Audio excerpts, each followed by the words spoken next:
Imagine just for a second that you're opening up a brand new fresh can of Play-Doh.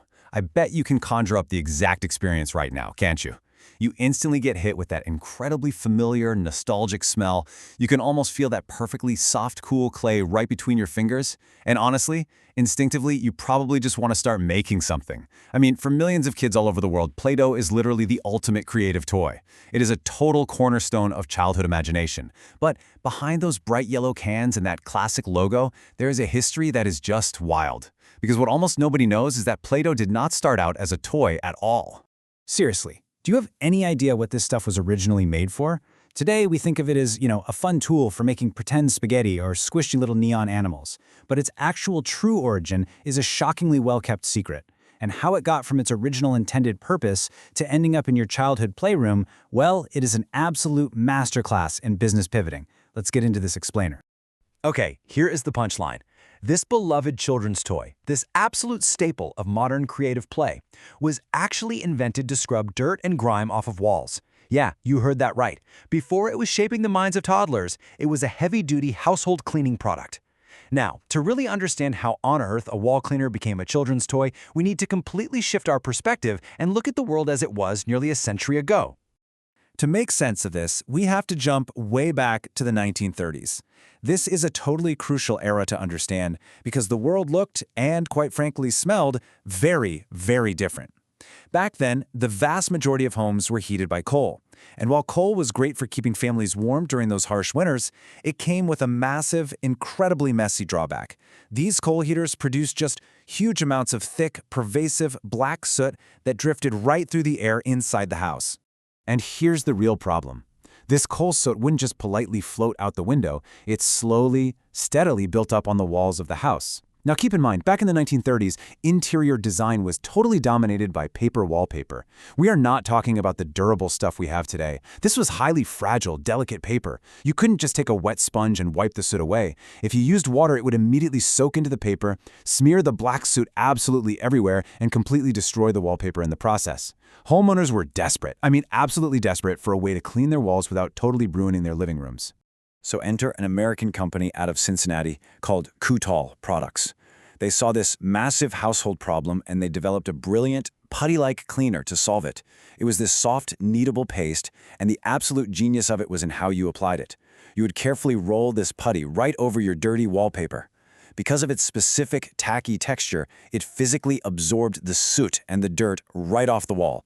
But, and this is the key, it remained completely dry enough that it did not damage the fragile paper underneath.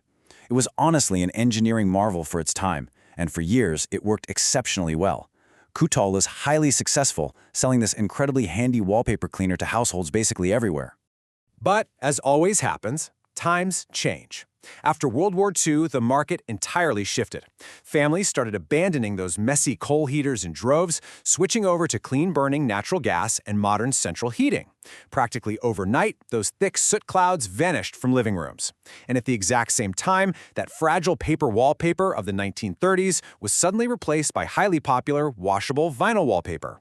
If this new vinyl got dirty, you literally just wipe it with a damp cloth. So, the need for PLAY-DOH's special dry cleaning paste didn't just decline, it completely 100% vanished. Which brings us to a moment of just immense tension for the company. PLAY-DOH's sales completely collapsed. Nobody needed wallpaper dough anymore. This once highly successful Cincinnati manufacturer was now teetering right on the terrifying edge of bankruptcy.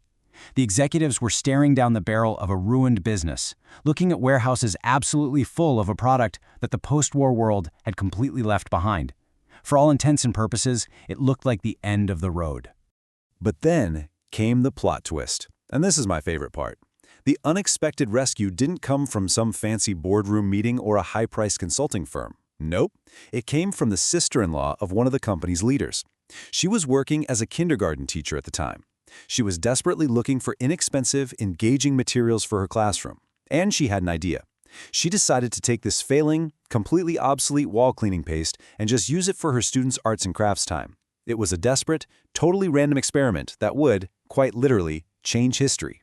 And guess what? It was an instant smash hit in that classroom. The kids were absolutely obsessed with it. And if you think about the properties of that cleaner, it totally makes sense. It was a highly flexible, very soft material, which made it perfect for tiny little hands to play with. Crucially, it was non-toxic and totally safe. It was incredibly easy to shape and mold into things, and unlike the standard super stiff modeling clays of that era, it was very slow to dry out. These children were literally using a heavy-duty wall cleaner to safely craft little animals and flowers and endless fantasy figures. They had somehow unlocked the product's true, hidden potential. Word got back to Krutals, and they realized they had struck absolute gold. But they had to act fast. The company executed a rapid, life-saving pivot. They took that failed wall cleaner, and after the kindergarten experiment proved the concept, they rushed right back to the lab. They completely stripped out all the harsh cleaning chemicals. Then, they added a pleasant, sweet scent to replace the old industrial smell. And finally, they repackaged this white paste and officially branded it as a toy. In 1956, it was launched to the world under a brand new name, Play-Doh. What started as a desperate survival tactic rapidly morphed into a massive global phenomenon.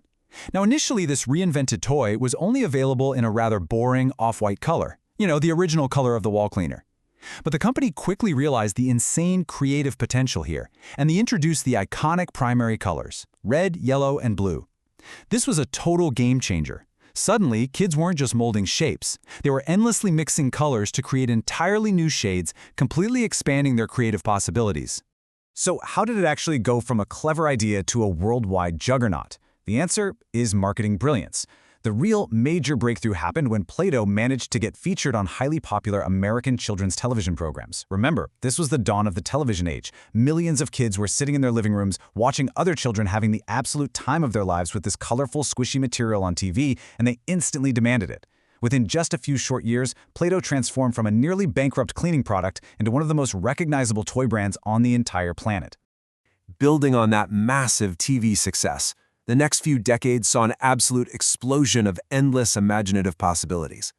Play-Doh wasn't just a lump of clay anymore, it became an entire ecosystem. They introduced those incredibly inventive play sets we all remember. Kids were suddenly pressing out Play-Doh hamburgers, they were opening up pretend hair salons where the dough literally grew out like hair, they were swirling perfect little fake ice cream cones, building intricate dinosaurs, and even laying out complete miniature cities. This simple wall paste had evolved into a complete, deeply immersive fantasy world for children everywhere. And as we look back at the legacy of this incredible product, we absolutely have to talk about its sensory impact. Remember that scent I asked you to imagine at the very beginning of this explainer? That unique, instantly recognizable combination of sweet and salty tones?